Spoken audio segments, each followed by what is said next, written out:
花花有多想和谭爷爷近身接触，宁愿不要小苹果也要主动靠近对方。这是基地明令禁止近身照顾后，谭爷爷第一次上木架投喂孩子。花花惊喜万分，想像以前那般和他贴贴，可老谭却顾虑到种种规定，只能一个劲往宝贝孙女怀里塞果果。眼见小家伙满心满眼都是自己，他还是忍不住给了花花一记温柔的摸头杀。此时的花局长满嘴都是竹粉，一看就是谭爷爷刚给孙女拍完小灶，难怪都说花花永远是他的偏爱。当花花赖在后花园玩不回家时，谭爷爷直接拿着一大盆果果来接孩子。虽然宝贝没走几步就要干饭补充体力，可他永远都是满脸宠溺的等对方，给了孙女极大的尊重和理解。每次给花宝鸡加完餐后，谭爷爷都会在游客区观察着宝贝，看到对方狼吞虎咽的熊样，还忍不住拿出手机记录下来。这天花花吃完午饭后困意来袭，抱着竹子就开始呼呼大睡。姨姨们本想喊孩子起床，可谭爷爷要守护宝贝闺女的毛毛，又睡着了。吃没了嘛，真的是啥子上去？这言语之间全都是对花宝鸡的爱。要知道花花打小就挑食，吃个竹子和笋笋就费老大的劲。竹粉是孩子必不可少的营养品，为了让宝贝孙女吃饱饭，谭爷爷每天一大早就来领口粮，每次都要给花花换一袋大米。只能说有一种恶是爷爷觉得你熊猫饲养员或许对别人来说是工作，可谭爷爷却是真心喜欢。每次给花花加餐时都是克制不住的笑容，有他宠孩子，猫粉们怎么能不放心呢？而在花花心中，谭爷爷何尝不是守卫？宝贝对其他饲养员爱答不理，不是装看不见就是故意吓唬对方。可他听到谭爷爷在远处的一声呼喊后，不管自己在干什么都要赶来。小家伙每次上体育课的时候，眼神一直在跟随着爷爷，即便是吃果果也没被转移注意力，满眼的深情根本就藏不住。而爷孙俩减少进身体育课被迫后，花花还在怀念从前的时光，总是独自一雄坐在木架上想爷爷，抱着木桩满脸委屈的样子让人心疼极了。或许对花花来说，爷爷是最大的安全感，不然小家伙也不会缩成一团睡得这么安心。可谭爷爷也不是24小时待在基地，只要对方请假没来上班，这小妞就守在小洞口等爷爷，因为这里是6号别墅的必经之路，双向奔赴的爷孙情谁能不感动？真希望谭爷爷和花花能像从前那般相处。听到谭爷爷的一声呼喊，火速赶来。呆萌可爱的花花最近究竟有多懂事？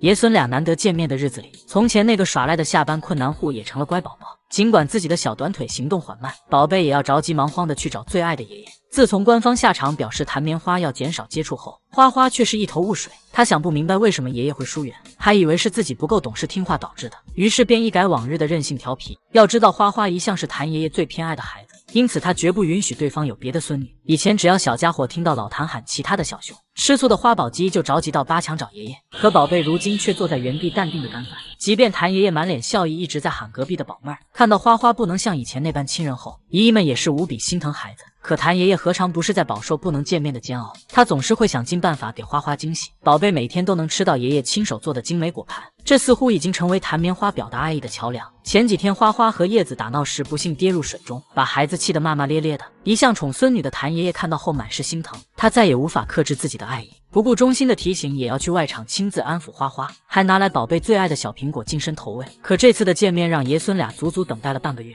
谭爷爷虽然不能经常到外场和孙女互动，但他却在不远处时刻观察着孩子的一举一动。看到小家伙找不到苹果后，老谭比花花还要着急一个劲引导着对方。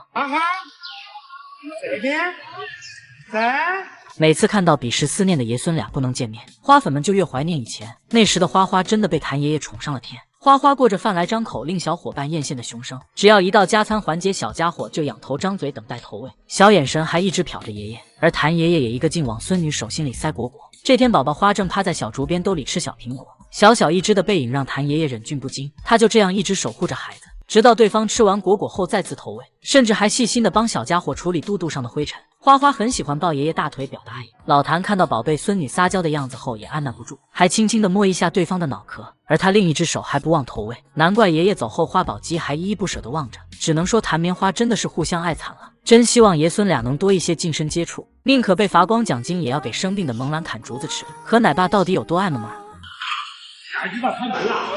眼前这位和萌兰对话的正是和奶爸。萌儿被骨髓炎困扰那段期间，一直都是他悉心照顾。那段时间萌兰胃口不佳，只爱吃竹子，这段时间还刚好是笋季，基地只能提供新鲜的大竹笋，可奶爸便想方设法给宝贝寻觅美味。据说他还不顾基地的规定去砍竹子，即便自己被罚款也没任何怨言。只要好大儿吃得开心不饿肚子，这一切都值得。而当初萌兰1周岁时没收到生日蛋糕，默默记在心里的和奶爸在第2年给他补上，怕自己亲手做的蛋糕不合萌萌的胃口，他便一直在小窗口偷偷观察。只可惜萌兰没找到食物的具体位置，奶爸看着好大儿一直在内舍徘徊，立马将蛋糕放到更显眼的地方。后来萌兰在基地经过漫长的治疗后，困扰宝贝整个童年的骨髓炎终于彻底好转，可他也要踏上回到北东的路上。和奶爸明知孩子是回家找萌萌妈妈和那群哥哥，却还是因为萌兰不舍的嘤嘤叫而克制不住心底的思念。虽然他为好大儿送行时只有只言片语，但和奶爸一遍遍确定笼子和遮光布是否固定好，用实际行动帮萌萌打点好一切，像极了要和孩子告别的老父亲。除和奶爸之外，萌兰还有很多疼爱自己的饲养员。还是个小糯米团子的他，就被美奶妈捧在手心里宠溺。当萌儿亲眼看到奶妈抱其他小熊后，气得宝贝往地上一趴，谁也不理，奶妈就会在第一时间哄孩子，将一向亲人的萌兰紧紧抱在怀里。而继奶爸是如今照顾萌兰的饲养员，虽然因为前段时间被投诉不再是主管奶爸，可他还是会趁着工作之余去看望孩子。即便萌儿忙着吃竹子没注意到，奶爸还是在远处注视着孩子，看向好大儿的眼神里肉眼可见的爱意。还有徐老爷，他对萌儿绝对是隔代亲，经常陪着宝贝玩游戏，不是爷孙俩打雪仗，就是玩拔河游戏。当萌兰身体不舒服拒绝干饭时，饲养员们着急万分，却不敢上前投喂孩子。只有徐老爷没有任何犹豫，冒生命危险也要拿着竹笋直接到外场投喂。正因为饲养员对萌兰的爱护，才让他从小到大都生活在爱的氛围中，养成活泼开朗的阳光大男孩性子。飞云听到游客呼唤秒营业，萌妹有多懂事才会成为姨姨们的心上熊。原本还在呼呼大睡的冯猫猫，为了喜欢自己的粉丝，立马睁圆了眼睛，还不忘切换姿势方便对方拍照。如此乖巧的大美云怎么能不让人心软软呢？都说这小妞是熊猫界第一美，可好看的皮囊却是她最没用的优点。拥有治愈人心力量的飞云才最讨人喜欢。当飞云对着游客们展示吃播时，不知听到什么怪音，吓得他一溜烟跑到亭子上。本以为受惊吓的宝贝会找奶妈寻求帮助，结果萌妹还是要坚持吃播，时刻都记得宠粉的冯猫猫真的很暖心，并且飞云也从来不会给饲养员添麻烦。当自己处在发情期难受时，看到奶妈后也没有发脾气，反而一个劲撒娇，还不停的咩咩叫，即便自己没有任何胃口，看到对方拿来胡萝卜后也会捧场。宝贝在外场营业时情绪也很稳定，一直都乖乖坐着认真营业，不哭不闹，独自承受的样子让人心疼无比。都知道飞云的隔壁邻居是话痨金虎，这小子经常在内舍嗯叫打扰宝贝干饭，可情绪稳定的他从来不生气，只是抱着自己的竹子乖乖干饭，一点不被打扰。这天到了下班时间，还没玩够的他听到奶爸的声音发起脾气，可这小妞只是原地摇头晃脑。本以为飞云会赖在外场不肯回家，结果宝贝只是独自生闷气，没多久便乖乖回家找饲养员吃果果。或许是他的乖宝宝形象过于深入人心，就算飞云干坏事也能让两脚兽满脸的姨母笑。只见冯猫猫爬上2楼，正准备上房揭瓦，就被不远处的奶爸发现，萌妹只好露出尴尬的笑容。正是这一笑，让刚刚还在生气的饲养员都被治愈。当飞云躺木架上晒着太阳睡午觉时，奶爸看到闺女四仰八叉的睡姿后，立马提醒。一向听话的他赶忙将脚拿下来，只能说从没见过比大美云还要乖的小熊。飞云作为乖宝宝一枚，就连吃饭都很优雅，一小块竹笋尖尖都得吃好久。不知道的还以为公主是在嗑瓜子呢，细嚼慢咽的样子和那群狼吞虎咽的小熊截然不同。当宝贝在竹笋堆看中一根后，他一把拿走，却搞得其他竹笋集体出逃。换做其他小熊才不管掉落一地的笋笋，但飞云却耐心的一根又一根捡起，将竹笋摆成干净整洁的一排后才肯干饭。性格好、脾气好、长得还美，如此惊为天雄的飞云值得万千宠爱。见过比大学生眼神还清澈的国宝吗？胖大海从小到大都不是一般熊，小时候的他委屈巴巴躲在墙角，长大后苦学技术编鸡笼，明明体型壮如一座山，却喜欢对着奶爸奶妈撒娇个没完。事实上，这小子从刚来到这个世上，就注定他有着不平凡的一生，不仅用一声狗叫震惊奶妈，还是同龄滚滚们中与众不同的存在。别的小熊猫都是白白净净的毛绒玩具，唯独胖大海又红扑扑又大，都把小家伙尴尬到缩头缩脚，内心 OS 我要努力让自己看起来小一点。或许是因为格外显眼的身材，胖大海察觉到自己格格不入后逐渐内向，性格孤僻的他总是独自一雄行动，经常蹲在小墙角玩妈妈的青团，即便弄得满身都是疤疤也是笑嘻嘻的。难怪这小子人送外号史大海。然而看似是个爱熊的胖大海，内心却是妥妥的搞笑男。当奶妈在打扫卫生时，特意给他唱歌，宝贝原本还想给对方个面子，即便自己困到睁不开眼，也在极力配合。或许是因为奶妈的歌声太魔性，宝贝到最后装都不愿意装了，直接向后一倒，装作呼呼大睡的熊样。当其他熊还在吃竹子的时候，胖大海已经用竹子掌握好几门手艺活，不是背着竹笼找饲养员要零食，就是化身剥笋机器。只可惜剥完的笋子全进了妈妈英华嘴里。亲妈粉至今没想明白这小子为啥胖，不过英华在关键时刻还是很爱孩子的。每当调皮的胖大海爬树看风景，他就待在树下默默等待着接好蛋儿回家。宝贝看到英华后也会马上下树，母慈子孝的画面令人倍感温馨。只可惜没多久，中心爆发犬瘟热，北洞担心小家伙的安全，便提前召回。刚满1岁的胖大海就这样离开饲养员和妈妈，独自远赴北洞。久久没有适应新环境的他，总是躲着新饲养员孤零零趴在树上，直到隔壁的阳光开朗大男孩的出现。这小子整天被萌兰缠着唠嗑，对方还投喂过新鲜竹子。原本还内向拘谨的胖大海逐渐被治愈，宝贝不仅学会了萌兰同款咬手手，还化身北洞第一显眼包。平日里不是对着姨姨们疯狂扭屁股，就是和院子里的乌鸦斗智斗勇。自从不速之客弄坏自己的阿贝被胖头鱼后，胖大海就彻底和恶霸乌鸦结下梁子。每当发现对方来自己的院子，他就打起12分的精神，恶狠狠盯着，总感觉这小子下一秒就要扇过去了。胖大海简直就是天选搞笑熊，从小到大的熊生履历都很精彩，笑不活了家人们。爱宝的好日子要到头了。这天，艾女士正勤勤恳恳帮瑞宝舔毛，谁料下一秒江爷爷就抛来重磅炸弹。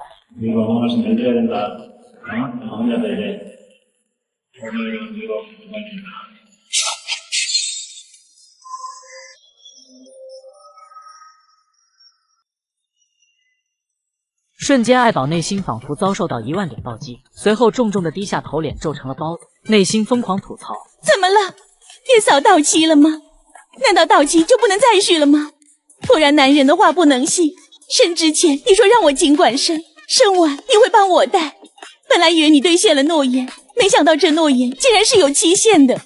天啊，我突然看不见了，什么也看不见了。自此，爱宝带娃愈发摆烂没精神。往日他总是把娃抱在怀里，心情造锅巴，可如今只是躺在地上放空自己，就连周围的空气中都弥漫着淡淡的忧伤。毕竟双胞胎小年纪就暴露废头子本质，尤其是长相随福宝姐姐的瑞宝，不仅会挥舞着拳头痛打老母亲大鼻洞，就连调皮的辉宝妹妹也要被他血脉压制。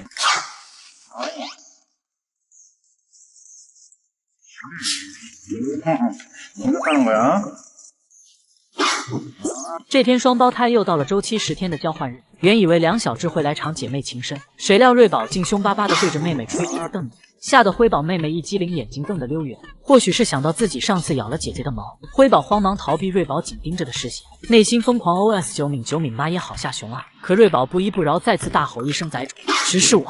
于是辉宝赶紧凑过去和姐姐贴贴亲亲，但还是被瑞宝的鼻息吓得瑟缩了一下。果真任何物种都会惧怕来自亲姐的血脉压制，但当江爷爷苦口婆心教育瑞宝要礼貌对待妹妹时，瑞宝一个眼刀飞过去，你别说话。不得不说大妹这上位者气质拿捏得死死。别看辉宝在姐姐面前像极了鹌鹑，但她却在艾女士面前胡作非为。深更半夜，别的小熊都已经呼呼大睡了，可辉宝一直扑腾着短胳膊短腿，吵着要和老妈打擂台。然而艾女士被吵醒后打算棍棒伺候时，辉宝两眼一翻，趴地上呼呼大睡起来，一系列神操作直接把艾女士看傻眼了。难怪她会如此抗拒带俩废头子，毕竟当初锦福宝一个熊孩子就令她相当暴躁。要知道福猪猪小年纪就加入奥氏挖煤集团海外分公司，每天都在忙忙碌碌寻宝藏，可珠宝没挖到，福宝却搞得浑身黢黑，还厚着脸皮找最爱干净的老妈贴贴。艾女士只是不小心蹭一下，白净的脑门顿时印上了一大块黑色。气不过的爱宝总是把福宝一顿暴打，可福猪猪转头就去找爷爷告状，连比划带喊，一整个委屈巴巴。妈妈这样打我可疼可疼了。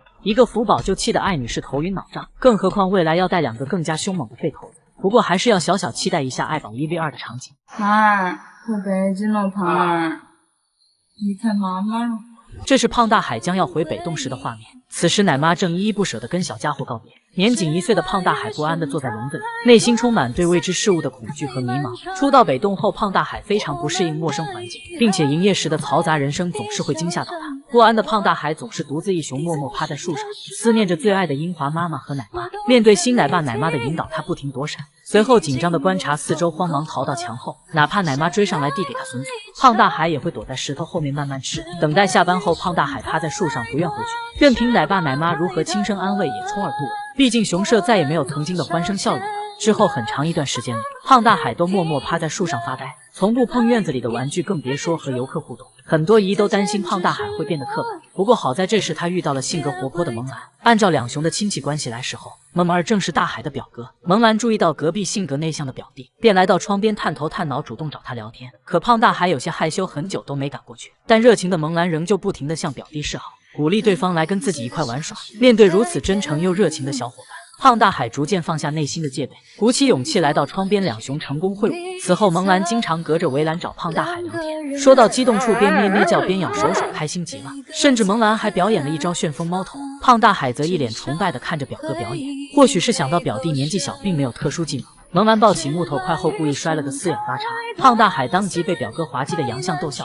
而当大海陷入和妈妈的美好回忆，难过的趴在墙上不停哭泣时，细心的蒙兰察觉到表弟情绪变化，他边扒着窗户边努力安慰胖大海，别难过，表哥会一直陪着你。很久后，胖大海才从悲伤情绪中脱离。蒙兰长舒一口气，继续讲述自己光荣事迹，努力逗胖大海开心。蒙兰总会用温暖的细节治愈大海，有时萌儿担心表弟吃不饱，便经常大方的从缝隙中给他递竹子，两小只各吃一边，别提有多可爱。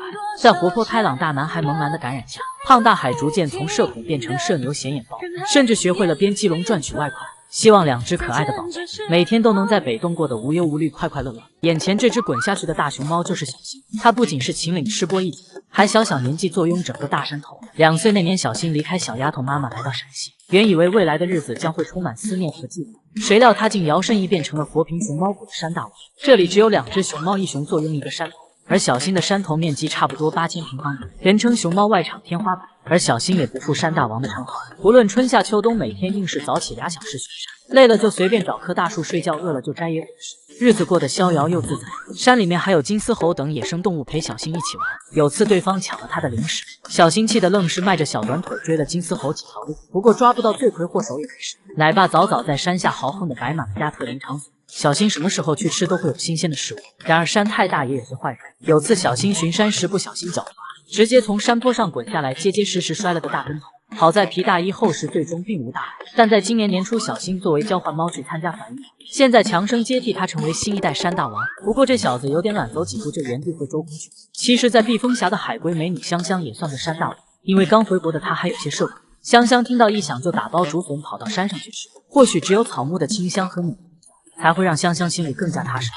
如果福宝回国后也能安排个山头，恐怕财阀小公主连家都不想回了。毕竟福猪猪最喜欢悄摸偷吃自助餐，哪怕被宋爷爷当场抓包，也不值得撅着熊腚伸手去够笋笋。可见福猪猪对野生食物有多痴迷。不过据悉，福宝回国极大可能是去北京新建场馆，寸土寸金的地方必然不可能有大山头。不过有网友提出福宝可以投靠亲姑姑新安，那一定将会是熊生巅峰。新安就是大名鼎鼎的奔驰家大小，刚出生就被认养，小年纪就失去烦恼。新安坐拥3.5万亩竹海，数不清的竹子，吃不完的新鲜大竹笋，并且新安还和福宝一样热衷吃自助，看上的笋笋举起爪子就挖，感觉不可口的竹子立马嫌弃的丢到一旁，这谁看了不感叹一句好横。不过如果福宝去帮姑姑打理这片竹海，恐怕用不了多久，小魔王就能终结这片土地了。国宝大熊猫究竟有多聪明？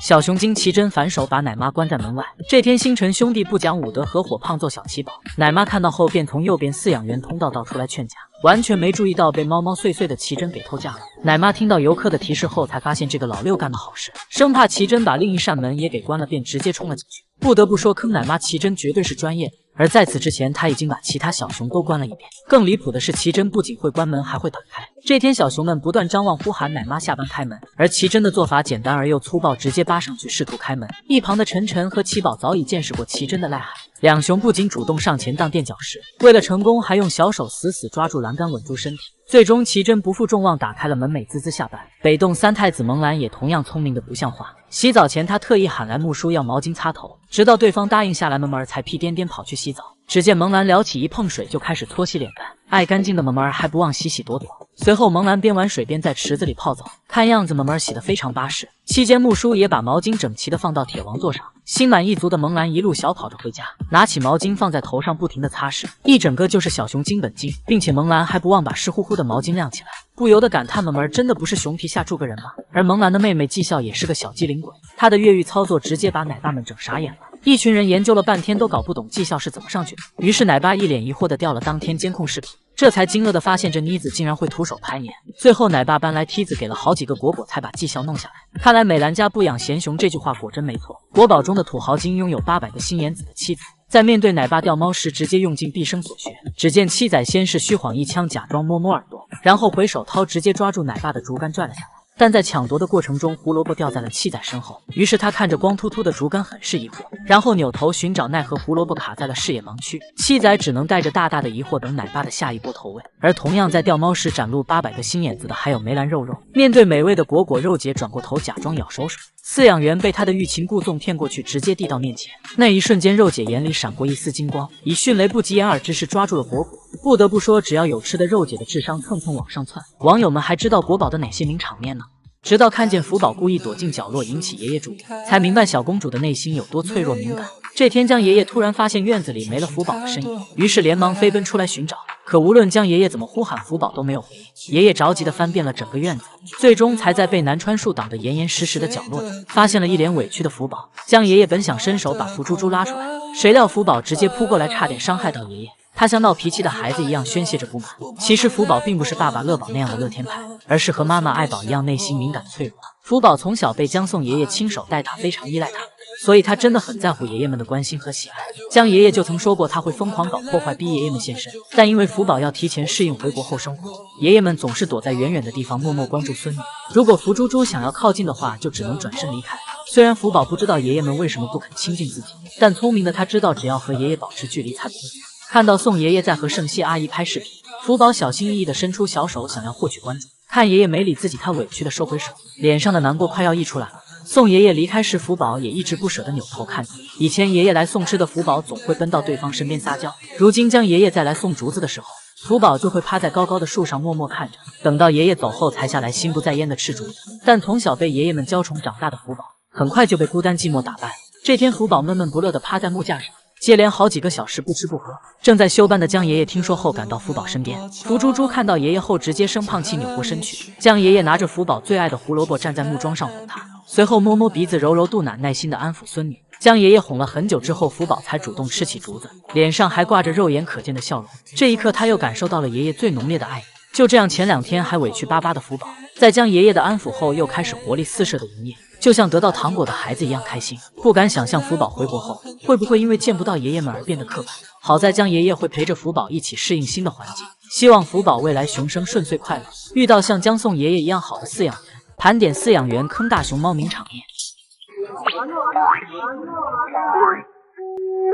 这天下班后，爱姐还赖在木头桩上玩，奶妈走过来想把鱼爱抱回家，谁料手触碰到熊孩子的那一瞬间，不知爱姐是被摸到了痒痒肉，还是受到惊吓，一个机灵直接来了个屁股墩，一脸懵逼的鱼爱扭头看向始作俑者，奶妈拘谨的站着，脸上带着尴尬而不失礼貌的微笑，表示抱意思哈，随后赶紧离开了这个是非之地。不得不说，饲养员坑起大熊猫来绝对是专业的。这天，新一正在乖乖等奶爸投喂笋笋，等待的过程中还不忘玩舌头逗姨姨们开心。看到奶爸使劲把榴弹炮笋抛了过来，新一便习惯性的低下头准备去捡，谁料竹笋丢人一声，直接砸在了新一大脑门上，整只熊顿时感觉脑瓜子嗡嗡的。新一表示，律师来之前我不会和你说一句话，信不信我现在躺下你就有编制了。之后奶爸诚恳递道了歉，表示自己不是故意的。受害熊新一也大方的原谅了饲养员。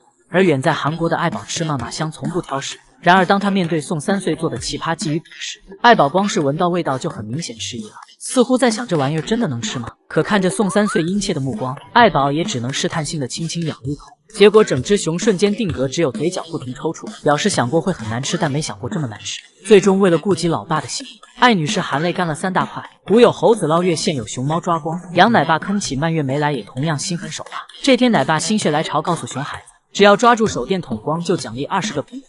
面对巨大的诱惑，蔓越莓毫不犹豫便答应。他信心满满的伸出手抓了好几次，却发现每次都会从指缝中溜走。蔓越莓一脸纳闷，杨奶爸则笑得十分放肆。而杨奶爸坑蔓越莓的名场面还远不止于此。这天奶爸陪熊孩子玩秋千，只见杨奶爸把秋千高高荡起，然后松手，蔓越莓转着圈晃来晃去，整只熊晕头转向。谁料杨奶爸还没玩过瘾，再次上手，蔓越莓半个身子趴在地上，直接来了个脸部按摩。对此，网友表示应该把奶爸的工资发给蔓越莓，毕竟这很明显是熊孩子在陪他玩，甚至有时还会上演自己坑自己。杨奶爸逗蔓越莓玩，不让他碰到自己。随后他站到木架上，熊孩子也一同爬上来，结果杨奶爸一使劲，木头直接断开，一人一熊整整齐齐摔了个屁股墩。虽然饲养员比起来和国宝们不相上下，但他们平日照顾起熊猫来也非常尽职尽责，可见我们国内从不缺好的饲养员。天使的面容，硬汉的心，说的就是熊猫界的萌妹代表飞云。靠着仓鼠脸微笑唇，大熊猫飞云一跃成为熊猫界萌妹的代表，俘获一众网友的芳心。可背地里的飞云却性格彪悍，长着一张萌妹脸，却有着壮汉的身材，用金刚芭比形容毫不为过。因此从小时候开始，飞云就站在大连动物园的食物链顶端。飞云、金虎和妙音虽然是一起长大的青梅竹马，飞云还是金虎和妙音的长辈，但打起架来是一点也不惯着，因此被网友封为大连一姐。飞云从小就很呆萌可爱，因此很多人都以为她是个萌妹子。然而金虎和妙音在她面前连话语权都没有，金虎只是手贱轻轻碰了飞云一下，没想到飞云直接暴脾气上来，把金虎按在地上一顿暴锤。打不过的金虎越想越气，只好咬住飞云的玩具泄愤。面对魁梧的飞云，金虎则更加偏爱妙音。当被问到喜不喜欢妙音时，金虎毫不犹豫地点头应答。可当问及飞云时，金虎则选择战术沉默。不喜欢妙音？哎呦我的天！好，我知道了，你喜欢妙音呗？哎呀，喜不喜欢飞云？啊？喜欢妙音是不是？大伙就喜欢妙音哈，但是不行啊，你是当舅舅的。看到妙音被飞云胖揍，隔壁的金虎也是急得抓耳挠腮，恨不得当场拜蒙兰为师，翻过去替自己的心头爱揍。除此之外，飞云在舞蹈上也颇有建树，经常会在木架子上表演 freestyle， 卖力给自己挣奶粉钱。甚至看到奶妈的时候，飞云还会伸出熊掌，邀请奶妈共舞一曲。随着年龄的增长，大连三宝开启了独居生活。独居后的飞云没有了小弟的追随，也逐渐收起自己大姐大的气质，专心做起了大连动物园的萌妹代表。每天除了吃就是睡，硬生生把自己从标准美熊吃成了200斤的胖妹。隔壁大外甥金虎都开始找媳妇了，飞云依旧每天沉浸在美食中无法自拔。于是，一众网友纷纷开始给飞云物色对象，而让大家最为中意的，莫过于西直门三太子萌兰的哥哥萌二。因为萌二和飞云一样有着仓鼠脸微笑唇，两人结合生出的孩子一定颜值爆表。而且萌二不仅是标准的大帅哥，还有着北京户口独家小院，典型的高富帅，绝对是最佳男友的不二人选。别的大熊猫掰竹子都是拿头顶，萌二王子直接徒手掰断男友力爆头。不仅如此，萌二还是一只特别爱干净的小熊，拉个青团都要在一个地方，这样自律的熊实在是不多见了。飞云以后也会跟着少生点气，再加上萌氏一族特有的治愈力，萌二经常没事就来点小才艺，逗得游客哈哈大笑。要是和飞云在一起了，一定很会哄老婆，就是满重眼反反复复，不知道飞云妹子会不会嫌弃。难怪都说旅韩大熊猫被宠成了财阀公子，原来他们闯了祸都得由三星集团买单。作为第一只在韩国出生的大熊猫，福宝从小就集万千宠爱于一身，不仅有超豪华的公主房，还有各种玩偶公仔和饲养员爷爷亲手做的玩具。江爷爷更是个标准的晒娃狂魔，没事就爱拿着手机给福宝拍，被福宝打掉了手机也不生气。有次福宝没掌握好力道，直接把爷爷的手机摔碎了，孩子闯祸自然要妈妈负责。爷爷随即就找到福宝的妈妈爱宝告状。 후보가 내 핸드폰 깬 거 알아? 후보한테 변상을 하라고 하려고 그랬는데 자기는 아직 미성년자라 엄마한테 얘기하래. 但是爱宝的工资都要打回老家，最后只能由爱宝乐园的幕后老板三星集团买单。就这样，江爷爷顺利换了新手机，又可以给福宝拍美照了。不过千万不要怪爱宝不负责。福宝淘气的时候，他这个当妈的从不惯着。爱宝不让福宝爬树，怕他摔着，福宝偏要爬几次，劝说无果后，爱宝直接给了熊孩子一个大嘴巴。再就是福宝化身拆迁队，把爱宝的花园糟蹋得一塌糊涂，还拔掉了江爷爷辛苦栽的油菜花时，爱宝转身就赏了福宝一记大比斗。要知道，在生福宝之前，爱宝还是个安静的淑女，在花园里遛弯时怕踩坏花花都会绕着走。可自从生了福宝，爱宝就变成了暴躁老妈。福宝拉完青团，淘气的拿妈妈的头擦屁股时，爱宝会原地教女儿做熊。然而福宝每次挨完打后，都会有爷爷上前安慰。爱宝下手太重的话，爷爷也会忍不住在旁边劝说。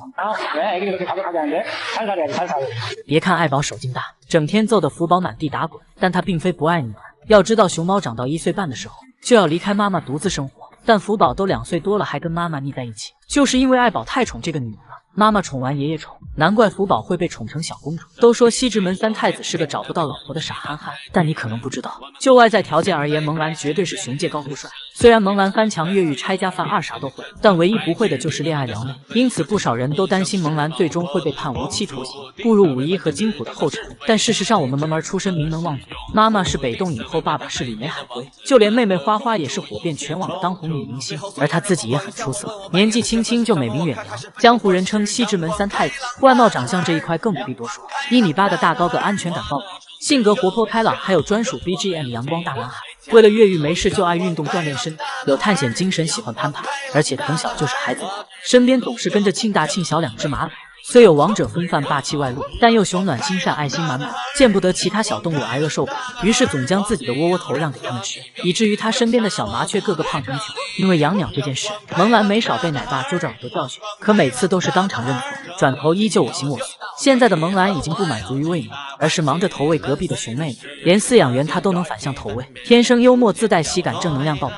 只要有他在，就不允许有一只小熊腻。熊猫胖大海刚到北洞的时候，因为不适应新环境，表现得有些内向敏感，但和隔壁的萌兰相处了一阵后，就变得活泼开朗起来。因此萌兰成了熊界公认的心理咨询师，关键人家还有北京户口，就问条件如此优越的京城副手，哪只女熊能不心动？然而最近有网友发现，别的熊猫院子里的秋千都是木头的，可到了萌兰这却变成了铁的，网友纷纷担心萌兰会不会躺平。可你不知道的是，起初萌兰的秋千也是木头的，据说还是大哥萌大留给他的。可是这货住了没2天，秋千就变成了这样，于是工作人员直接给他换了个铁架子。然而没过2天，这熊孩子直接把秋千给吃了，无奈园方只能给他换个全铁的秋千。没想到换完之后他还不高兴，因为再也不能拆架了，只能每天和秋千打太极，所以烫屁股也是活该。可见萌兰不是不会发情的傻憨憨，是一天忙得跟陀螺似的，哪有空去撩妹。